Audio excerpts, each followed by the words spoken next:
Aujourd'hui, on va parler DDR4 et j'avais envie de me poser la question si ça vaut le coup en ce moment d'acheter de la DDR4 haute fréquence, notamment aussi DDR4 3600. Donc j'ai un kit avec moi de chez G-Skill, les Trident Z Neo qui sont vraiment magnifiques. On trouve des prix canons sur la DDR4 3000, 3200, mais est-ce que ça vaut le coup d'investir un tout petit peu plus cher pour de la DDR4 3600? Et c'est ce qu'on va répondre dans cette vidéo. Salut tout le monde, c'est Flo, j'espère que vous avez la forme. Donc oui, j'ai fait pas mal de bench, j'ai benché au maximum donc avec ce très beau kit de chez G-Skill.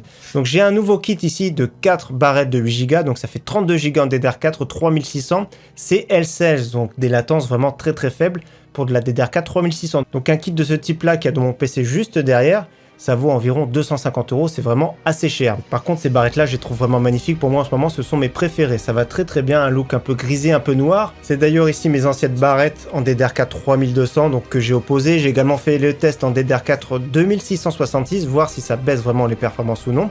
Donc dans tous les cas, c'est vraiment un très beau kit. Les DDR4 3200, d'ailleurs, c'est dans le PC des 100K qui a gagné. Donc il y a 16 Go de DDR4 3200 dedans de chez G-Skill, les Trident Z Neo. Donc ce sont des kits qui sont optimisés pour les Ryzen. Ici dans mon PC tous les jours, comme vous savez pour ceux qui me suivent depuis longtemps, c'est le Ryzen 7 3700X. Et également au niveau de la carte graphique, j'ai la RTX 2080. C'est vrai qu'en ce moment le top rapport qualité-prix au niveau de la mémoire, c'est de la DDR4 3000 en CL15 ou alors 3200 CL16. Donc je vais faire au mieux pour répondre à la question de savoir si ça vaut le coup d'investir dans la DDR4 3600 ou pas. On va commencer pour parler gaming parce que ça intéresse beaucoup de monde sur la chaîne, les jeux en général, et savoir si ça bénéficie ou pas au niveau des performances. Alors je suis un peu déçu, je préfère parler en premier des jeux parce que je suis assez déçu. J'ai fait pas mal de tests, j'ai commencé par jouer en 1440p et c'est vrai qu'en 1440p entre DDR4 3600 et DDR4 3200, il y avait pratiquement pas de différence à 1 FPS près. Il y avait vraiment pas de différence, Je précise que j'ai gardé la même latence en CL16 pour les deux cas. Donc j'ai été vraiment déçu parce que c'est vraiment impossible à départager, il y a vraiment presque pas de différence. Déjà en théorie, en pratique, on voit aucune différence. Donc je me suis dit en 1440p ça peut être normal, donc je vais tester en 1080p pour voir s'il y a vraiment de différence parce que le 1080p tire un peu plus du couple processeur et DDR4, donc ça puise un peu plus dedans. C'est vrai que notamment une carte graphique puissante comme une RTX 2080, elle est vraiment super à l'aise en 1080p, et donc du coup en 1080p c'est plus ce processeur qui est limitant. Donc pour le 1080p je me suis concentré sur 3 jeux essentiellement, donc j'ai comparé la DDR4 3600, CL16, 3200 CL16 et DDR4 2666 en CL16 également pour voir vraiment s'il y avait vraiment une différence parce que beaucoup ont des kits en DDR4 également 2666 et savoir si de passer par exemple à 3200 ou 3600 il y avait vraiment une différence ou non. Donc 3 jeux essentiellement, notamment le Call of Duty Warzone, j'ai fait un mode pillage complet, donc j'ai fait 2 parties, faire une moyenne de sur 2 parties à chaque fois. Sur Battlefield 5, la même map également, j'ai fait 2 parties, faire une moyenne à chaque fois. Et sur Fortnite également, foire d'empoigne, qui est vraiment super exigeant, j'ai fait également 2 parties. Premier graphique que je vous montre, c'est ici Call of Duty Warzone. Donc j'ai fait un mode pillage comme je vous ai dit, donc DDR4 3600 et 3200, les performances sont vraiment équivalentes à 1 ou 2 FPS près, mais pour moi c'est vraiment équivalent, donc 151 FPS de moyenne, c'est très bien avec un 1% low à 106 FPS. Et en DDR4 2666, là il y a une baisse de performance, ça passe à 137 FPS de moyenne avec un 1% low à 100 FPS. Donc en gros le 1% low, je précise, ça calcule les FPS moyens les plus bas. C'est-à-dire que le 1% low, plus il est près des FPS moyens, plus le jeu sera vraiment super stable et super fluide. Donc quand il y a un grand écart, ça veut dire qu'il y a des chutes de FPS, donc l'expérience de jeu n'est pas vraiment top. Ici, dans tous les cas, c'est vraiment excellent. Le 1% low est vraiment très proche du FPS moyen. Donc comme vous voyez, aucune baisse de différence entre DDR4 3600 et 3200, mais quand vous prenez de la fréquence beaucoup plus basse, de 1666, il y a quand même une chute de 15 FPS, mais dans tous les cas, l'expérience de jeu est quand même très bien. Deuxième jeu que j'ai pas mal joué aussi, c'est Battlefield 5 et ça m'a fait plaisir de rejouer à ce jeu, donc réglage personnalisé 1080p également. Donc là toujours pareil, comparativement entre DDR4 3600 et 3200, aucune différence de FPS. J'étais en moyenne à 100 FPS de moyenne avec un 1% low à 78, donc le jeu est quand même assez exigeant, il est vraiment très beau mais très exigeant. Donc là c'est une bonne expérience, comme vous voyez le 1% low est vraiment très proche des FPS moyens.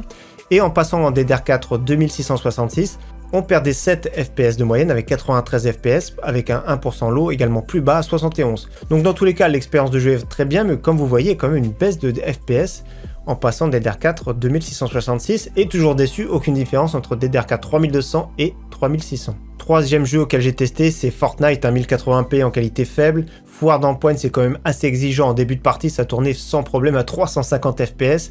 Mais comme vous savez, à la fin, il y a beaucoup de monde, beaucoup de combats. D'ailleurs, c'est le seul mode de jeu que j'aime jouer à Fortnite. Mais c'est vrai que quand on a un PC qui est vraiment peu puissant, c'est vraiment très dérangeant. Il y a beaucoup de baisse de FPS, en fin de partie notamment. Donc toujours même punition, DDR4 3600, 3200, également les mêmes performances, c'est-à-dire avec une moyenne de 238 FPS sur mon PC, avec un 1% low qui est vraiment très faible, on divise par 2, ça fait 124. Et c'est vrai qu'on constate notamment vers la fin des petits drops de FPS, donc l'expérience de jeu est très fluide, mais ça fait quand même une différence par rapport aux autres jeux. Et en passant en DDR4 2666, ça chute quand même pas mal, avec une moyenne à 215 FPS et avec un 1% low à 102 FPS. Donc dans tous les cas, comme vous voyez, pour jouer, que ce soit j'ai fait les tests en 1440p que je vous ai pas montré, mais c'est vraiment pareil, et pour jouer en 1080p, de passer en DDR4 3200 à 3600, en pratique, il y a vraiment zéro différence. Maintenant, je vais vous parler de tout ce qui est applicatif. Donc là, vous allez voir qu'il y a quand même une petite différence en applicatif. Là, c'est toujours le petit plus. Donc en applicatif, j'ai testé sur Cinebench R20. J'ai testé également le CPU Score sur 3D Mark. Et j'ai également réalisé un encodage 4K qui dure environ 7 minutes en 25 FPS. Alors premier graphique, Cinebench R20, DDR4 3600, ça fait 4946 points, 3200, 4848 points, donc ça baisse légèrement, et en DDR4 2666, c'est 4766 points. Donc c'est à peu près correct, hein, c'est assez cohérent, plus la fréquence est élevée, plus le score est élevé. Au niveau du score CPU sur 3D Mark, en DDR4 3600, c'est 10 227 points, en 3200, c'est 9 825 points, et en 2666, c'est 9631 points. Donc là également c'est cohérent, plus la fréquence est élevée, plus le score CPU est élevé. Et pour finir sur l'encodage 4K que j'ai réalisé, donc en DDR4 3600, j'ai mis 17 minutes 14 secondes, en 3200, 17 minutes 16 secondes, donc c'est vraiment dans un mouchoir de poche, et j'ai fait 30 secondes de plus en DDR4 2666 avec 17 minutes 46. Donc voilà, dans tous les cas, ça vaut même pas le coup d'acheter de la mémoire haute performance pour faire de l'encodage, sachant qu'en utilisant l'encodeur NVENC DRTX, c'est quand même beaucoup plus rapide. Donc pour conclure, c'est vraiment très simple, hein. La DDR4 2666, ça bride vraiment les performances aujourd'hui en 2020, comme on voit, et sur la plupart des plateformes, notamment ça bride.